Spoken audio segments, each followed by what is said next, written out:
Hello and welcome to the BG Podcast, episode 250. My name is A.J. Bingham, CEO and founder of Bingham Group, and joining me is associate Hannah Garcia. Hello, everybody. We'll be discussing, as always, the prior week in Austin politics. So this will be the week of April 29th, as well as touching on what's ahead for the week of May. Is it May 5th? May 6th. May 6th. So happy belated Cinco de Mayo to the audience and to you, Hannah. And let's get to it. So last week we had some interesting court rulings out of local courts here in Austin related to some city policies. Off the top was a second ruling from a Travis County judge regarding the City of Austin, City of Austin's Open Meetings Act, particularly the timing of how long each speaker could speak at council. And so I know we're both at council every Thursday when they were meeting, watching this, and we saw this one actually come up live. But you want to walk us through it a little bit? Yeah, so I can't remember exactly which meeting it was, but a It was couple, it was like two. I mean, real quick, interrupt you. It wasn't that long ago. It was maybe yeah, 2 months ago. So maybe even the later part of March. it feels like it was weeks ago in all Yeah. honesty, but I remember being it's one of the rare times I sat in the chambers to watch the meeting and not out in the lobby, and executive director of Save Our Springs Alliance, Bill Bunch, went to speak during the public communication portion of council, and he registered for, I believe, 3 or 4 items. So he should have had, I believe, 12 minutes, which is 3 minutes per item to speak. Hmm. But the city has kind of streamlined and changed the rules, which they believed was within the Open Meetings Act, to only allow for speakers to have 3 minutes and then have time donated by other speakers if those speakers are also in person.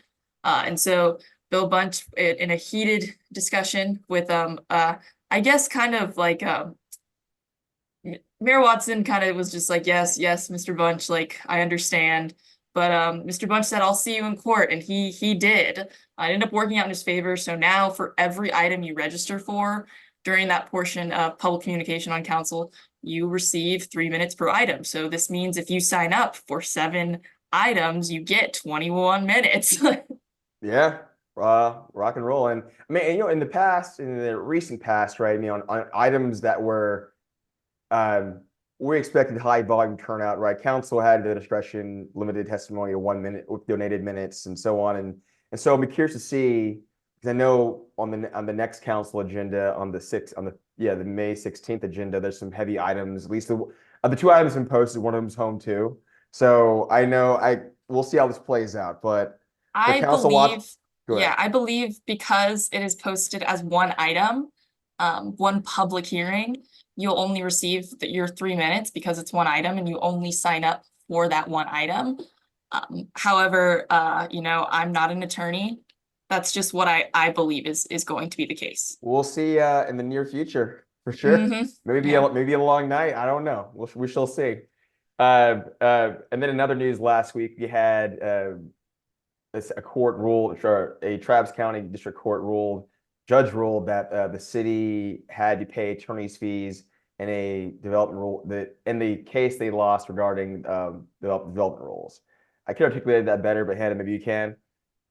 Yeah, so in regards to some of the many lost lawsuits the city has lost, in regards to the recent one for the land development code, where several people had sued, a group of homeowners sued that they hadn't received the right to protest the rezoning. The city of Austin's gonna have to pay about $175,000 in attorney fees. This is the same group of homeowners led by Francis Acuna, who have sued, for our initial rewrite of the land development code, as well as compatibility on the corridors, VMU2, among other things the Mhm. city has passed recently. And this lawsuit was about the most recent attempts, and that was under the prior council. Was it about this time last year? It was in the fall. I mean, it was not this time last year. It was December of 22 or 23. Yeah, yeah, I'm sorry, December of 22. December of 22. That's correct. Yeah, Yes. that was the four. That was VMU2, and there was three other ones. I think one of them, the statute of limitations had already expired on it, and so they couldn't get that one wasn't overturned. The other three were, Yeah, including VMU2 VMU2, compatibility. compatibility on the corridors, and I want to say residential and commercial. I can't remember if that's the one that's That stuck. sounds right. There's always one we always forget, but I think it's that one. And then And then we have the current home and everything, or home part, well, home phase one, home phase two, and so on going on. But yeah, I mean, currently they're two for zero. And I think again, for those in Austin homeowners, an impact of the loss of this case was those purple envelopes you all have gotten at least twice now this year, right? So the cities change their tactics, councils change their tactics on what notice means. I think it's an important point, Hannah, right? Because we haven't seen just a standard for what notice is required that won't at least have a result in a loss to the city. Yeah, and I definitely think we're going to see some changes at the legislature this coming legislative session. Oh my God, it's already coming so fast. But We're about I six do months believe out, I believe. I I know some interim charges in the Senate at least are out, and there are already some interim hearings are posted. yes. And I think either, groups of advocates from the city of Austin, whether they be on the pro land use amendments or against the land use amendments, I think there's going to definitely be some push if a lawsuit is not if one of the lawsuits does not yield very clear um, requirements for notice. I think there's Mhm. definitely still a question because when I read that, I thought, potentially what we had done was notice. And obviously not a lawyer, but I definitely think it's confusing, especially for the city and for homeowners. So Yeah, no, we need a standard. I think obviously, these for the city. I mean, this taxpayer money, mhm. right? So the city, obviously, I mean, incentivized we want to put forth a standard that results in us not being sued, or you can sue for anything, but not losing the case, one, and then two, having to pay the attorney's fees, which is our tax dollars. So more to come there. I think tying in the Capitol or the legislative session, it'll be interesting to see. So let's say a court, and I'm not a lawyer either. I went to law school, but I'm not a lawyer, not licensed or anything. Um, if a suit, I'm just pontificating here, if a suit comes up and is, for this fall, would it possibly be postponed because of the potential for a new law to be made that, touches on this, and they get a continuance, which might push a case to to the summer, and then might depending on what gets filed and what those lawyers say could do, there's a potential of if even if a suit happened, let's just wait to see what the Capitol does and push this until the fall of 25. Yeah, we also have that preemption bill that passed, what they refer to Hmm. as the Death Star bill, which, Oh if yes, this, so I think, the state has even more power to just kind of say like, okay, you did that, we're gonna legislate now and void your law essentially. yeah. But also for those who follow Texas politics and or election politics right now, one, let's see what the Capitol can even do. Just administratively on a besides passing the budget on a myriad of issues, you don't know yet who the speaker is going to be, and then I think in terms of who wins that house, or at least that primary down in Beaumont, Hmm. whom could be the chairs in these committees, and that whom Yes. those chairs are, kind of relative to what's going on in the Senate, a lot of things may get jammed up because it just, besides the budget, it's the one thing they have to pass. So it's not as simple as, okay, we're gonna go to the Capitol now. I think it never is, but the realities of the politics involved now, and some of these races, and depending on who comes out, who survives some of these runoffs coming up, Hmm. interesting too. So more to more to come on that. And then also in a little bit of state and local politics, this one from the AG's office, but there was an item, we observed a little bit of testimony on this last week. It was regarding a council resolution to protect transgendered people and their doctors from prosecution under the Texas ban on gender affirming care for minors. So one, it's resolution, it in and of itself, it's guidance, but it wasn't a law, or it's not an ordinance, right? So I didn't read the resolution, but it it wasn't a law in itself, but it was in line with how the city wants to move policy wise. But Yeah, it and was go it ahead. quite literally says towards the end of the resolution, it says if there's a state law that the city has to enforce, they want to just make it their lowest priority. And I Yes. think that honestly is in line with what's going to end up happening because obviously violent crime, drug-related crime, that's going to be the top priority. And so I don't believe that this will be the top priority just in general, because that's unfortunately we have an understaffed police department. So they gotta handle the stuff that I think affects people's safety here and now, and affects a lot of people's safety here and now.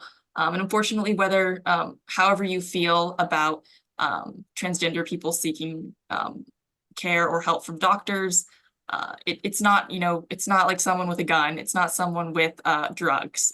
And so, What was interesting, right? The testimony, again, not having read there was an issue on our list to watch that day, but just catching the testimony, heated testimony, obviously, it's intriguing. And so not having read the issue, it was interesting to me, like politics mixed for strange bedfellows sometimes, because yes. it's just, candidly, the people that were speaking, they were against it. It was just, it was more, they're really kind of focusing on, the state law with SB 14, which was, it blocks transgender people under the age of 18 from accessing gender-affirming treatments, such as puberty blockers and hormone therapy. The law went into effect on this was last September.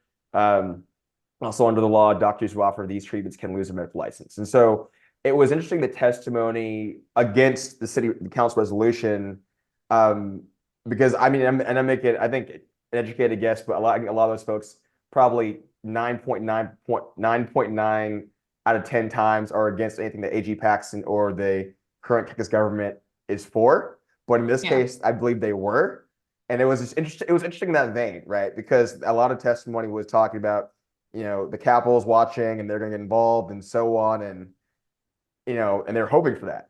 So, and then actually, A.G. Paxton, Attorney General Ken Paxton, had a statement later that day, or that Friday, you gotta look into it.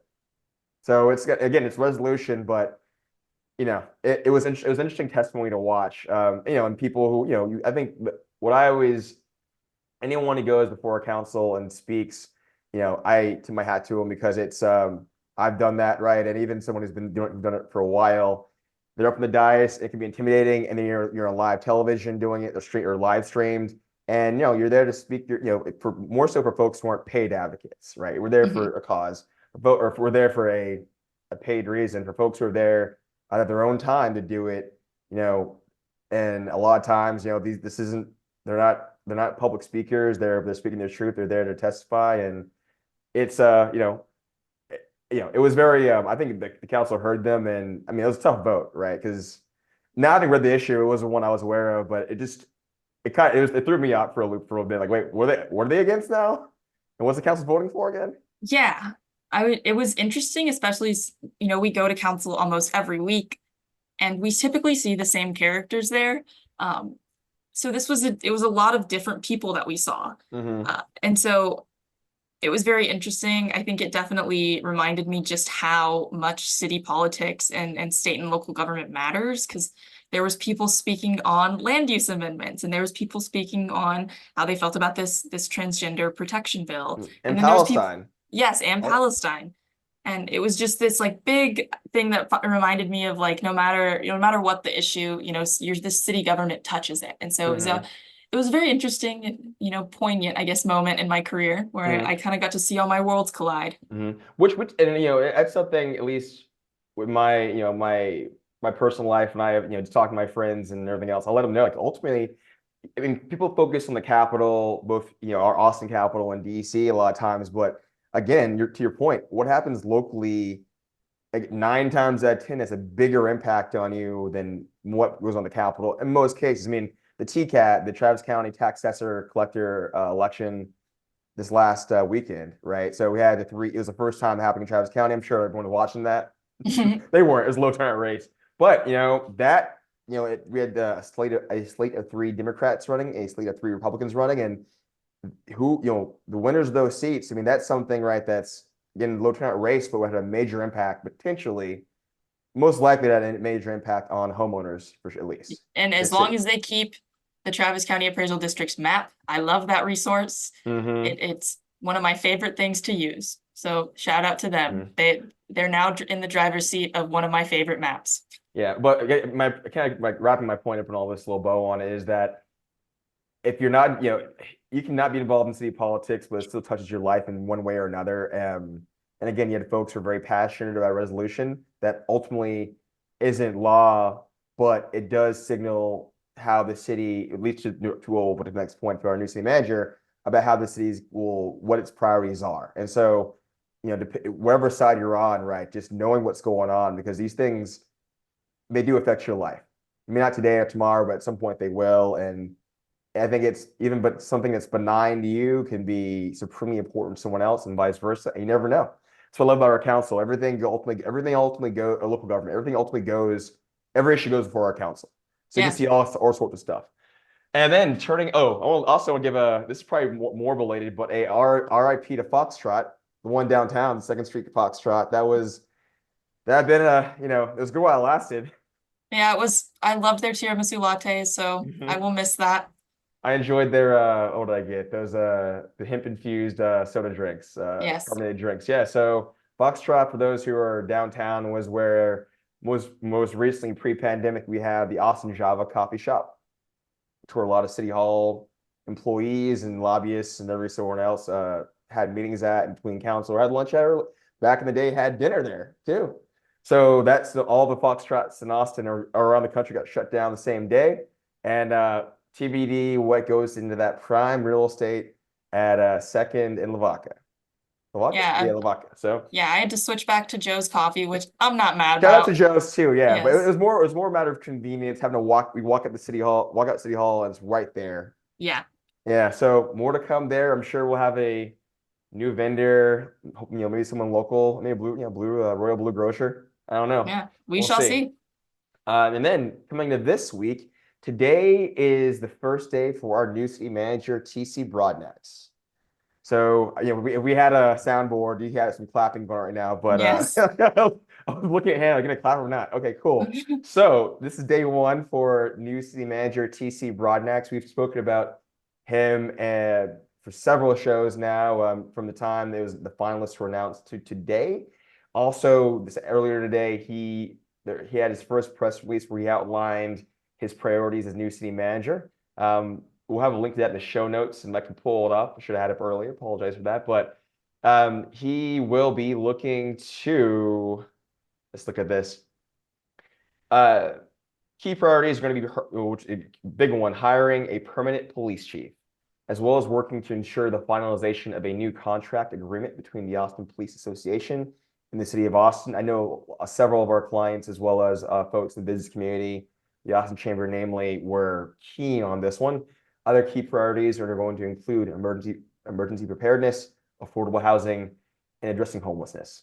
And a few notes, and we keyed on this our last episode, but in anticipation of the start of Mr. Broadnax's tenure of the city, we had reviewed and researched and reviewed both his key points of his leadership during his time as the city manager of the city of Tacoma, which was his first top executive role, as well as his time in Dallas, and as well as we reviewed the 7 years of city Dallas budgets that he presided over. We'll have links to those memos in the show notes, but the overall goal, depending on what your individual priority is to give you a high level view of who Mr. Broadnax is as we see as his time in the city unfolds live.